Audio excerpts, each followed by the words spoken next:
नमस्कार. महाराष्ट्रातील विविध क्षेत्रातील बातम्या झटपट आपल्या मोबाईलवर पाहण्यासाठी लगेचच सबस्क्राईब करा राष्ट्रशक्ती लाईव्ह न्यूज आणि सोबत बेल आयकॉन प्रेस करायला विसरू नका. आमच्यातले काही सहकारी एकनाथराव शिंदेंशी बोलले, माझं पण शिंदे साहेबांशी बोलणं झालं. आता या महायुतीच्या सरकारमध्ये ज्यावेळेस भारतीय जनता पक्ष, राष्ट्रवादी काँग्रेस पक्ष आणि शिवसेना आणि रामदास आठवले साहेब असे काही मित्रपक्ष त्याच्यामध्ये आहेत, त्या सगळ्यांनी एकोपा ठेवण्याची नितांत गरज आहे.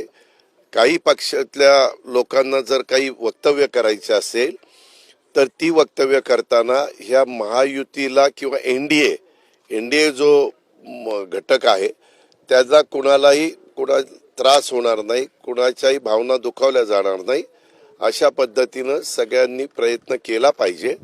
आणि कुणाला जर काही सांगायचं असेल तर त्यांनी त्यांच्या पक्षाच्या प्रमुखांना सांगावं किंवा इथं असं आहे. म्हणजे मग तिथं आता स्वतः पुण्यामध्ये, बारामतीमध्ये, शिरूरमध्ये चंद्रकांत दादा पाटीलांनी पुढाकार घेतलाय आणि ते सर्व ह्या तिन्ही पक्ष मित्र पक्षांची बैठक घ्यायला त्यांनी सुरुवात केलेली आहे.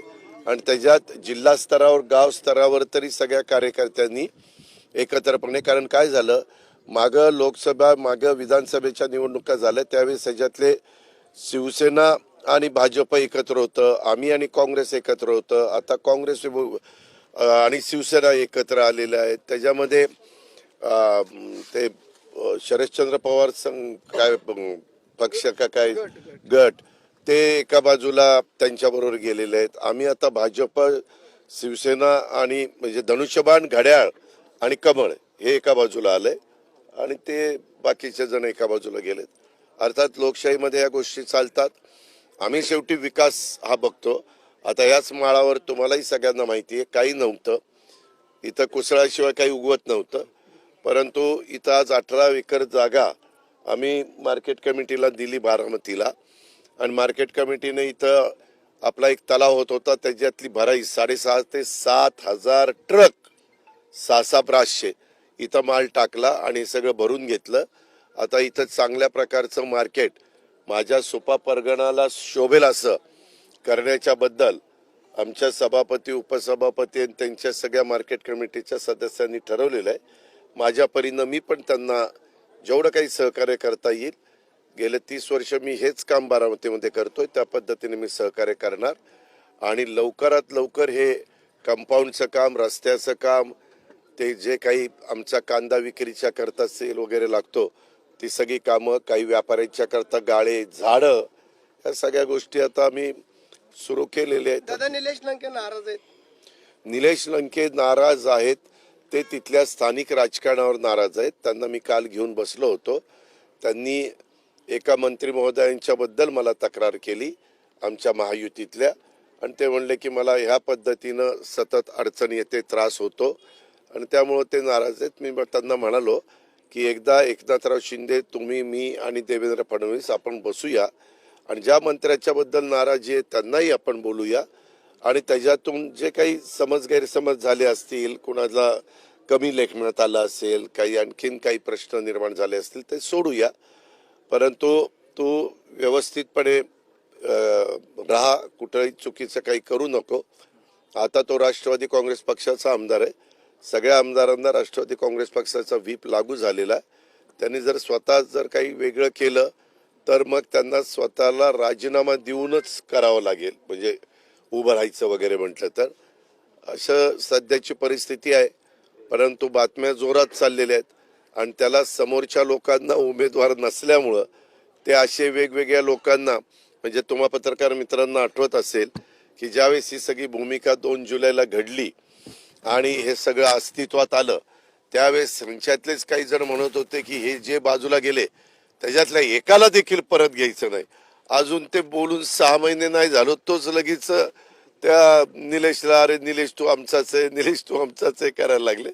याला काही अर्थ नाही. ठीक आहे, लोकशाही आहे. माजी सहकार मंत्री हर्षवर्धन पाटील यांनी विधानसभेचा शब्द मागितलाय.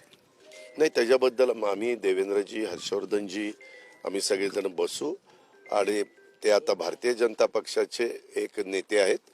आत्ताच त्यांना फेडरेशनवर अमित शाह साहेबांनी चेअरमन केले नॅशनल फेडरेशनवर.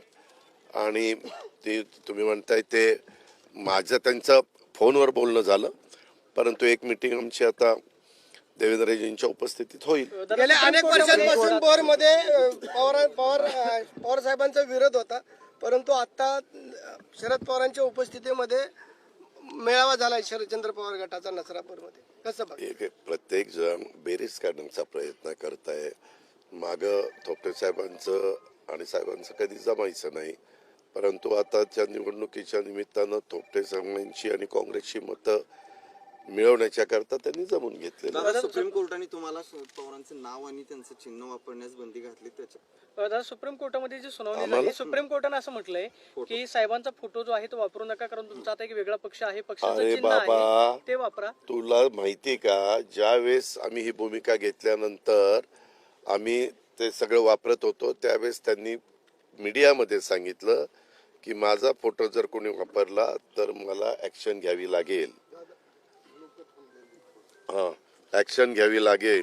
आणि ते म्हटल्यानंतर आम्ही ते बंद केलं.